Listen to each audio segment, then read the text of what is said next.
कैसा? वरम देव मोक्षम न मोक्षावधिं वा न चान मृणहं वरे साध प्रियो ईदंते व पूर्णाथ गोपाल बालम सदा में मनस्या विरास्ताम क्यों अन्य। अश्रद्धेव्रत मुनि अब यहां अपनी डिमांड रख रहे हैं। क्या डिमांड रख रहे हैं? क्या मांग रहे हैं? वरम देवम वरिष्ठ। आप हे भगवान कृष्ण, आप तो वर देने वालों में श्रेष्ठ हैं। क्या चाहिए? तो बता रहे हैं वर न मोक्ष में, मोक्ष नहीं चाहिए, मोक्ष की अवधि वैकुंठ नहीं चाहिए, अन्य भी नहीं चाहिए। सामान्य अर्थ पढ़ चुके थे इसका। अन्य कहने से श्रवण कीर्तन जो नवदा भक्ति है या उससे प्राप्त जो वरदान है मुझे वो भी नहीं चाहिए। क्या चाहिए? इदम मैंने यह जो आपका बाल गोपाल स्वरूप है मेरे हृदय में नित्य काल विराजमान रहे, मुझे और कोई वरदान नहीं चाहिए। सामान्य अर्थ था इसका। टीका में कह रहे हैं इस प्रकार से 3 श्लोकों में पहले सत्यव्रत मुनि जी ने कृष्ण के उत्कर्ष का वर्णन किया। पहले तत्व के अनुसार, फिर रूप के अनुसार, फिर लीला के अनुसार। अब यहां पर डिमांड रख रहे हैं, प्रार्थना कर रहे हैं स्तुति और प्रार्थना। पहले क्या की उन्होंने? स्तुति की। अब प्रार्थना कर रहे हैं। स्तुति अलग चीज है, प्रार्थना अलग चीज है। हरिहर ने पूछा, आप कहते हैं हमारा अधिकार नहीं है, तो हम जो कीर्तन करते हैं, जो हम अष्ट गाते हैं, कृपा कटाक्ष गाते हैं, ये तो इसमें दोष नहीं है, ये तो स्तुति कर रहे हैं। समस्या कहां पर आती है? जहां प्रार्थना करते हैं। मुनिंद बिंद वंदिते, इसमें क्या है? इसमें डिमांड नहीं कर रहे हम लोग, केवल क्या कर रहे हैं? उनकी स्तुति कर रहे हैं। इसमें समस्या नहीं। समस्या कहां पर होती है? जब गो कीर्तन करते हैं, जो डिमांड है शिरास मंडले नियुक्त करामाय, ये जो कीर्तन है इसमें अधिकार नहीं। प्रश्न अच्छा पूछा मुझसे कि गुरुदेव के वैष्णव लोग कहते हैं कीर्तन अनाधिकार नहीं होना चाहिए। जो हम गाते हैं ये अष्ट गाते हैं, नहीं गाते हैं, कृपा कटाक्ष गाते हैं और राधिका अष्टक गाते हैं, इसमें तो बहुत क्यों गाते हैं? फिर स्तुति हम करते हैं, ये दो स्तुति में स्तुति चिंता नहीं है। जो हम प्रार्थना करते हैं, प्रार्थना अधिकार के अनुसार होनी चाहिए, स्तुति का कोई दोष नहीं।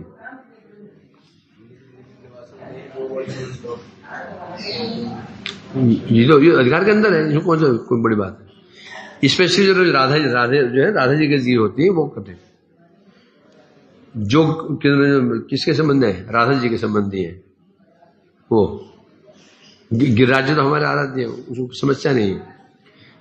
गोपनीय क्या है? गोपनीय है मधुरस, वो मधुरस है। गिरिराज जी का हो गया, यमुना जी का हो गया, समस्या नहीं। हाँ वो भी ठीक है, वृंदावन का भी ठीक है। कौन सा गोपनीय है? राधा जी। राधा से मुझे भाव में गोपनीय होते हैं, उसको गोपन करना चाहिए। स्तुति में तो इसलिए पहले उन्होंने की स्तुति की यहां पर, है ना। स्तुति करने के पश्चात उन्होंने ये लिखा, अब यहां मांग रहे हैं, क्या कह रहे हैं वो? हे प्रभु, हे देव, देव माने द्योतमान, आपको सामान्य नहीं है। कृष्ण कह सकते हैं ना, अरे भाई तुम सत्यव्रत, तुम मुझे मांग रहे हो और मैं स्वयं बधा हुआ हूं, रस्सी में बधा हुआ हूं, मैं तुम्हारा क्या दे सकता हूं? जो मैं अपने आप को खोल नहीं पा रहा हूं रस्सी से, शाखा लगे हैं, मैं लगा हूं खोल नहीं पा रहा हूं, और तुम मुझे कुछ मांग रहे हो। तो आप कौन है? देव है, सामान्य बालक अब नहीं है। तब कह रहे हैं यहां पर, क्या बोलो क्या चाहते हो? स्टार्टिंग की उन्होंने मोक्ष से, भोग से नहीं।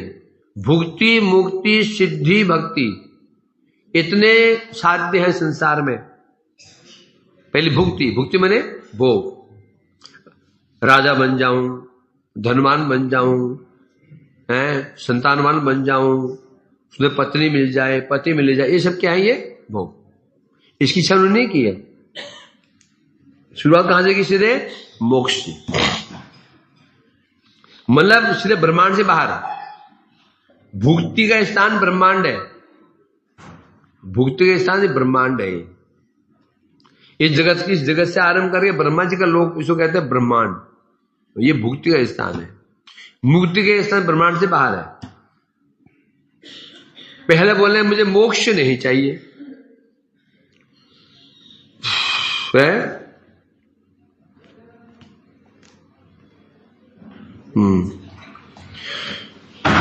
कौन सा मोक्ष? चतुर्थ, जो 4 पुरुषार्थ हैं, धर्म, अर्थ, काम और मोक्ष। धर्म अर्थ काम तो चाहिए ही नहीं, क्योंकि धर्म अर्थ काम का स्थान कौन सा है? ब्रह्मांड। धर्म अर्थ काम, ये हमको ब्रह्मांड में घुमाता रहेगा, जन्म मरण जन्म मरण जन्म मरण। तो चतुर्थ पुरुषार्थ है मोक्ष, बोले मोक्ष भी नहीं चाहिए है। और मोक्ष की जो पराकाष्ठा है, घन सुख विशेष स्वरूप वाला वैकुंठ, मोक्ष अवधि। अब इसको थोड़ा समझना पड़ेगा, इसको 2 अर्थ हो सकते हैं। मोक्ष की अवधि, जैसे वृंदावन की अवधि कहां पर है? मथुरा, मतलब जहां वृंदावन की अवधि समाप्त हो जाती है, उसके बाद वाला स्थान होता है। एक अर्थ यह होता है, अर्थात जो मोक्ष के स्थान कहां पर? मुक्ति लोक। मुक्ति बाद अगला स्थान कौन सा है? वैकुंठ है। इसे एक शब्द यह है, मोक्ष अवधि मतलब होता है मोक्ष की जो अंतिम जो सीमा है, वो भी हमको नहीं चाहिए। या फिर मोक्ष कहने से 4 मोक्ष, सालोक्य, शास्त्री, सामीप्य, जो 4 मुक्ति है हमको। अब इनके स्थान कौन सा है? वैकुंठ। वैकुंठ हमको वो भी नहीं चाहिए, शायद मोक्ष चाहिए ही नहीं है। तो 4 मुक्ति जो वैकुंठीय मुक्ति हैं, उनसे जो प्राप्त होने वाला है उसकी अवधि, मतलब जो 4 मुक्ति हैं उनसे मैक्सिमम वैकुंठ जा सकते, उससे ऊपर नहीं। सालोक्य, शाष्टी, सारूप्य, सामीप्य, इससे बस वैकुंठ से ऊपर रामलोक में नहीं जा सकते, ऊपर द्वारका में नहीं जा सकते, वो ब्रज में तो जा ही नहीं सकते। तो ऐसे कहते हैं मोक्ष की जो अवधि है, 4 मोक्ष अवधि है, हमको ये स्थान नहीं चाहिए है? और तो भी क्या चाहिए? आपका यह स्वरूप चाहिए। कौन स्वरूप? जो स्वरूप बंधा हुआ है, किससे? ओखली से बंधा हुआ है। आप डरे हुए हैं, शरीर डर के मेरे कांप रहा है, आप आंखों से आंसू बह रहे हैं। ये शरीर जो स्वरूप है ना, ये बंधा हुआ स्वरूप, ये मुझे चाहिए। इसका मैं चाहिए नहीं।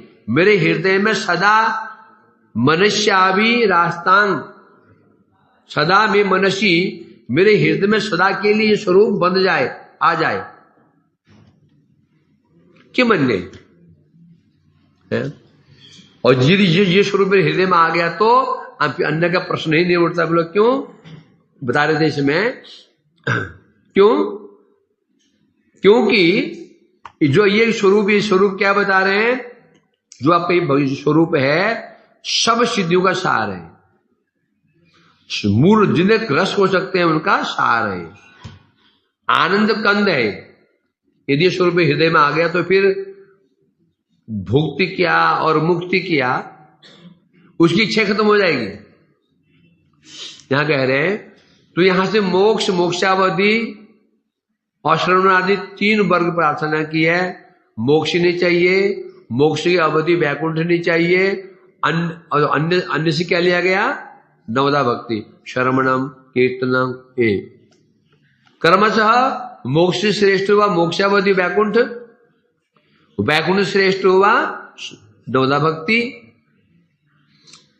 जैसे हम शाम को श्रवण करें भागवतामृत में, उसमें सिद्ध हम पढ़ा हमने, मोक्ष की अपेक्षा वैकुंठ श्रेष्ठ है, ये हमने पढ़ लिया, उसमें सुना हमने, समझ गए, है ना। परंतु यहां इसलिए कह रहे हैं यहां पर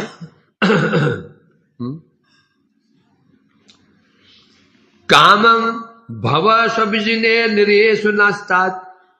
भागवत में कहा गया, हे भगवान, यदि हम अपने पापों के द्वारा, यदि हमारा जन्म नरक में भी हो जाए तो हो, चिंता नहीं है।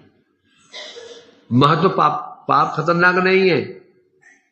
खतरनाक क्या है? अपराध। कल ही बताया ना, गुरुदेव ने एक उपदेश दिया है, भगवान पापी व्यक्ति को भी अपने धाम खींच सकते हैं, अपराधी को नहीं। पापी व्यक्ति को भी भगवान कृपा करके अपने धाम में ले खींच सकते हैं, अपराधी को बिल्कुल नहीं, कृपा ही नहीं करेंगे। प्रमाण है क्या? अजमिल अपराधी नहीं था, क्या था?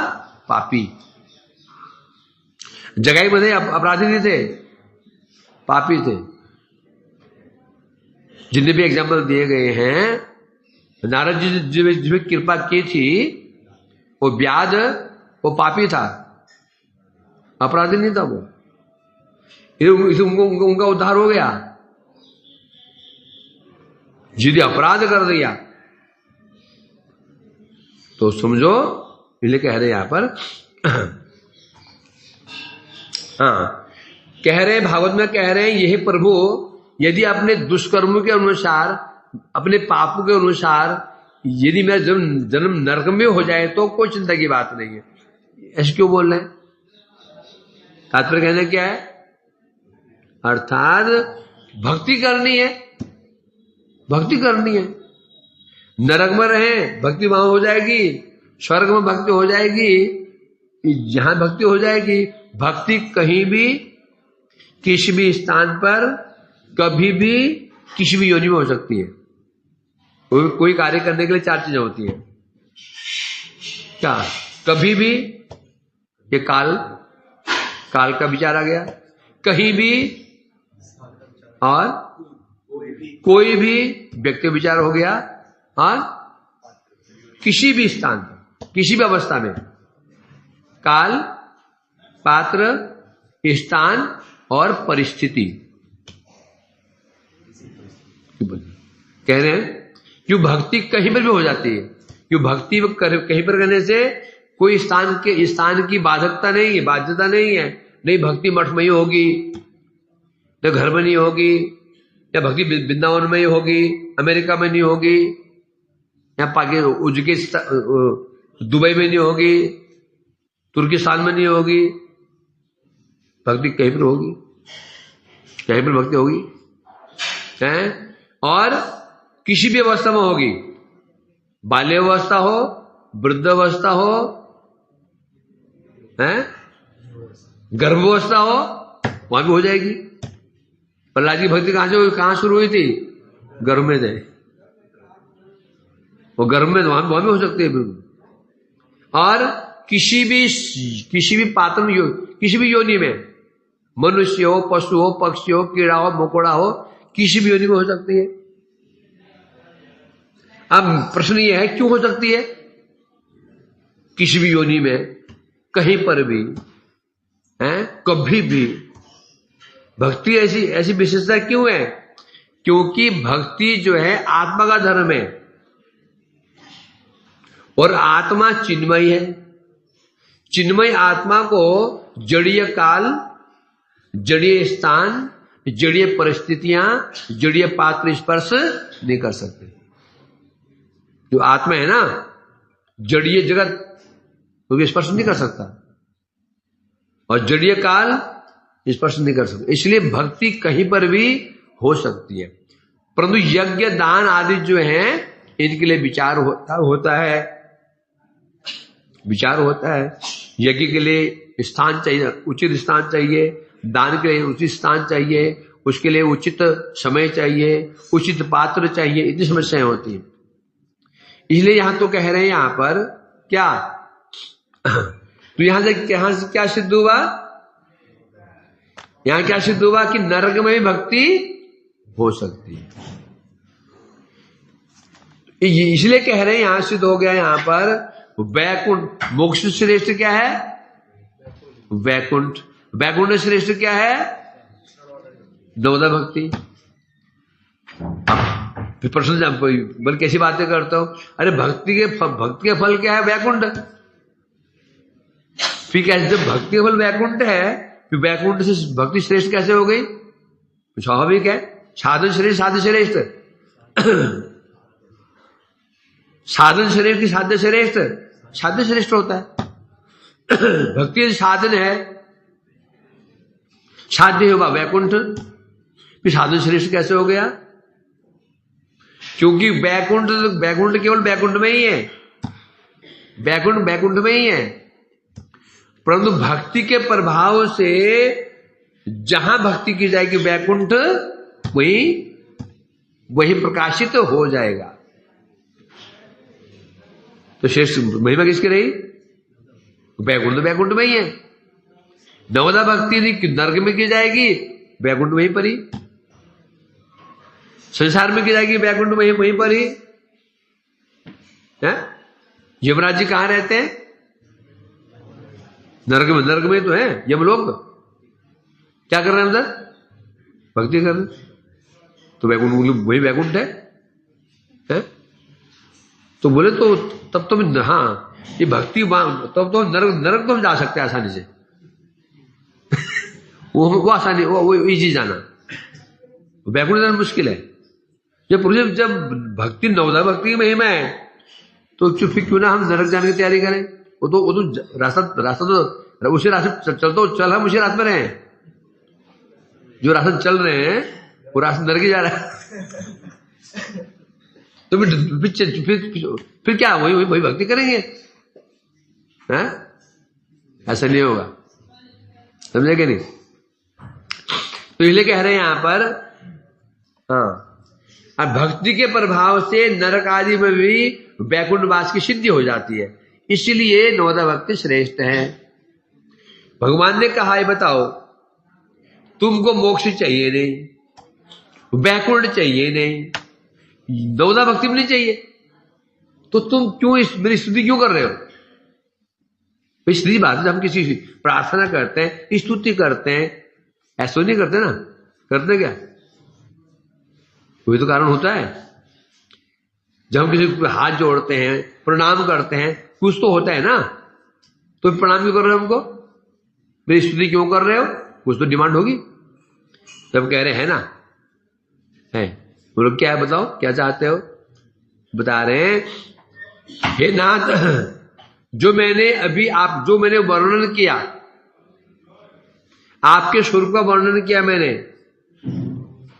क्या दामोदरम, आप दामोदर है ना, आप बंधे हुए, अब ये स्वरूप मेरे हृदय में प्रकाशित हो जाए। भगवान ने कहा वहां जगह ही नहीं है। बोलो क्यों जगह नहीं है, वहां तो पहले बैठा है। कौन बैठा है वहां कौन बैठे हैं, वहां तो बैठे मेरे ही अंश बैठा हुआ, अंतरही परमात्मा बैठा हुआ है, उसे काम चला लो। बोलो नहीं, मुझे वो नहीं चाहिए, मैं चाहता हूं कि आप मेरे हृदय में साक्षात प्रकाशित हो जाएं। अब मैं प्रश्न कर रहे हैं, मोक्ष आदि भी परम उपादेय है। मोक्ष को सामान्य चीज नहीं है। ये मोक्ष जिसे प्राप्त करने के लिए ज्ञानी लोग हजारों वर्ष लगा देते हैं, कितना परिश्रम करते हैं, ज्ञान वैराग्य, तब वो मोक्ष उनको मिल नहीं पाता है। मोक्ष सामान्य वस्तु नहीं, मोक्ष भी कम ऐसे नहीं, ऐसे समझ लो उसको। हम तो ऐसे बोलते हैं मोक्ष पर कुछ है ही नहीं, मोक्ष है ना। तो कहते मोक्ष ये भी कम अच्छी वस्तु नहीं है, उपादेय वस्तु है, ग्रहण करो। उत्तर में कह रहे हैं, उसने प्रश्न पूछा, हे भगवान ये बताइए मोक्ष का फल क्या है? भगवान ने मोक्ष फल आनंद। मोक्ष फल क्या है? ब्रह्मानंद। आनंद में डूबे रहोगे, कोई समस्या ही नहीं। तो तब वो कह रहे हैं, तो वो क्या बता रहे हैं यहां पर, आपका जो ये स्वरूप है ना, ये क्या है? सर्वानंद कदम स्वरूप है। मोक्ष में आनंद है, क्या ना? ब्रह्मानंद। परंतु जो आपको जो बाल गोपाल स्वरूप है, जो ये स्वरूप क्या है? ये आनंद कदम्ब, आनंद का सरोवर है। आनंद का सरोवर, अक्षय सरोवर है ये। मतलब क्या हुआ? यदि किसी पे कोई सरोवर मिल जाए तो फिर जो छोटी जो नालियां हो तो उनकी जरूरत क्या है? सरोवर से नालियां निकलती हैं, जब सरोवर ही मिल गया हमको तो फिर नाली की जरूरत क्या है? जब आपका स्वरूप मिल जाए, आपका स्वरूप क्या है? समझ, आनंद का कदम स्वरूप है, आनंद का सरोवर स्वरूप है। अर्थात इसकी सिद्धि होते ही सब सिद्धियां अपना आप आ जाती है। यदि हृदय भक्ति आ गई, भगवान आ गए, तो कुछ बच गया क्या है? नहीं। भक्ति यदि भक्ति हो जाती है, फिर रिधियां सिद्धियां सब भक्ति के पीछे पीछे चलती हैं। भक्त उनको चाहता नहीं, बहुत चाहता नहीं, अलग बात है, आ जाए। भक्त तो चाहे सिद्धि। हनुमान जी ने क्या किया? हनुमान जी लंका में प्रवेश कर रहे थे, इच्छा हुई उनकी, अंदर घुसू कैसे? लंकिनी वहां द्वार पर खड़ी हुई है, विशाल राक्षसी। तुरंत क्या हुआ? लघिमा सिद्धि आ गई उनके अंदर। इतने ऐसे बन गए, मक्खी है ना, मक्खी जैसे बन गए, चले गए हैं। जैसे कह रहे हैं यहां पर, भक्ति जहां आ जाती है, क्या होता है? वहां क्या होता है? हरिभक्ति महादेव्या, हरिभक्ति महादेवी है। और जितनी सिद्धियां हैं, जितनी मुक्तियां, कौन है? भक्ति देवी की दासियां। जहां महारानी चली जाती है, इतनी दासियां तो वहां जाएंगी ही जाएंगी। इसलिए भगवान हमें, तो मुझे यही स्वरूप चाहिए आपका, ये स्वरूप चाहता हूं मैं हृदय में बैठ जाए, बस तो सिद्धियां अपना भी प्राप्त हो जाती है। और दूसरी बात बता रहे हैं यहां पर, यदि प्राप्त नहीं भी होती है, मानो मुझे मुक्ति ना मिले, सिद्धि ना मिले, तो भी कोई चिंता नहीं, चिंता ही नहीं है। और इसके विपरीत यदि हमको मुक्ति मिल जाए, सिद्धि मिल जाए, आपका ये स्वरूप ना मिले, तो क्या महत्व उसका? कोई महत्व उसका? कोई महत्व नहीं है। अब बदल की मन यही कि मन मतलब क्या होता है? भगवान का ठीक है, मोक्ष मत लो, मोक्ष मत लो, परंतु वैकुंठ ले लो ना, वैकुंठ ले लो। वैकुंठ में जो मेरे जो नारायण स्वरूप है, नरसिंह स्वरूप है और स्वरूप है, उनको ले लो, उनको मांग लो। हैं? व्यर्थ में ही मांग रहे हो, जो मैं बधा हुआ हूं, जो सब बधा हुआ हूं, तो इसको मांग रहे हो। क्या मांगो? नारायण स्वरूप, ये मांगो ना। तब कह रहे हैं यहां पर, क्या मांगो? जो मेरी चतुर्भुज मूर्तियां हैं उसको मांग लो। इतना ही नहीं, ये वरदान मांग लो, हे भगवान मेरे हृदय में आपका जो नारायण स्वरूप आ जाए, चतुर्भुज रूप आ जाए, वो मुझे बातचीत भी करे, मैं मुझसे बात करूं, वो मुझसे बात करे, मैं तुम्हें ये भी दे दूंगा। हैं? तो व्यर्थ में क्या मांग रहे हो? क्या मांग रहे हो? ये मेरा स्वरूप। उत्तर में कह रहे हैं, मेरे हृदय में केवल एक ही कामना है। वो क्या है? आपका जो ये बाल गोपाल स्वरूप है, जो ओखली से बधा हुआ है, मेरे हृदय में वो स्फूर्त हो जाए, बस मुझे और कुछ भी नहीं चाहिए। इसे कहते हैं क्या? दृढ़ता। क्या कहते हैं? दृढ़ता। और दृढ़ता कैसे आती है? दृढ़ता कैसे आती है? विश्वास कैसे आता है?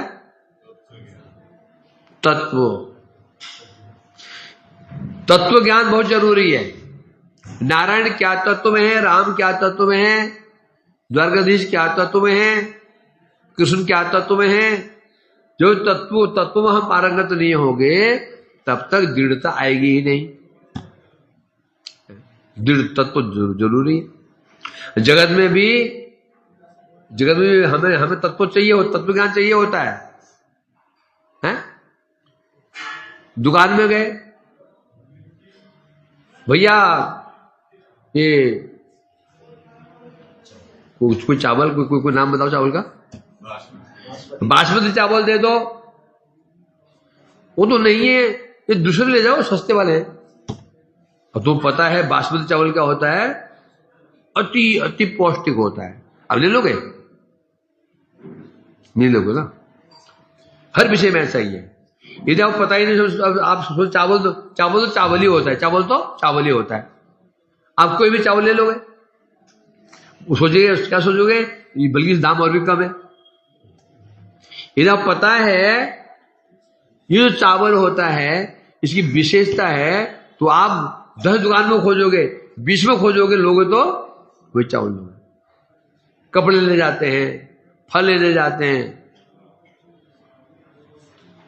सेब तो सब तो सेब ही होता है, आम तो आम ही होता है। चलेगा साहब? जब पता होना चाहिए कि सेब जो होता है, ये जो सेब होता है क्वालिटी का, ये विशेष होता है, तो हम खोजते हैं, भाई वो सेब है? नहीं है जी। वो सेब है? नहीं है जी। पूछते हैं ना, वो सेब है? नहीं है जी। खोजते ना सेब, वो आम खोजते नहीं खोजते, ये आम है, दशहरी आम है? नहीं जी। फिर आगे जाते हैं। ऐसा क्यों? तत्व पता है। उसी प्रकार से भक्ति भी ऐसे ही है। जब तक हमें तत्व ज्ञान नहीं होगा तब तक क्या भगवान कहेंगे एक काम करना, तो अब मुक्ति ले ले। अरे प्रभु दे दो, क्या समस्या? मुक्ति में क्या होता है? अरे आनंद है। तो ऐसे एक काम करो, ये नहीं मेरा जो है नारायण स्वरूप इसको ले लो। हाँ ये भी 4 हो जाए, अच्छी बात है। इसे कहते हैं दृढ़ता। महाप्रभु ऐसे नहीं बोल दिया क्या? सिद्धांत बोले चित्ते न करो आलस, जहां कृष्ण लागे सुदृढ़ मानस। सिद्धांत जानते हुए हमारी क्या होता है? अरे क्या है सब ये, क्या हो रहा है, क्या हो रहा है, फालतू बात है? नाम जो हो जाएगा? नहीं, सिद्धांत जानना पड़ेगा। सिद्धांत जब जानने के बाद कृष्ण में दृढ़ निष्ठा लगती है। सिद्धांत बोला आलस नहीं करना जानते हुए। इसलिए गोस्वामी लोगों ने एक श्लोक की ये लंबी टिकाएं लिखी हुई हैं। और टिकाई भी कैसी है? सिर खा जाती है वो टिकाएं। इतना आसान नहीं है, क्योंकि कारण क्या है? भगवान बड़े चतुर हैं, स्पेशली कृष्ण।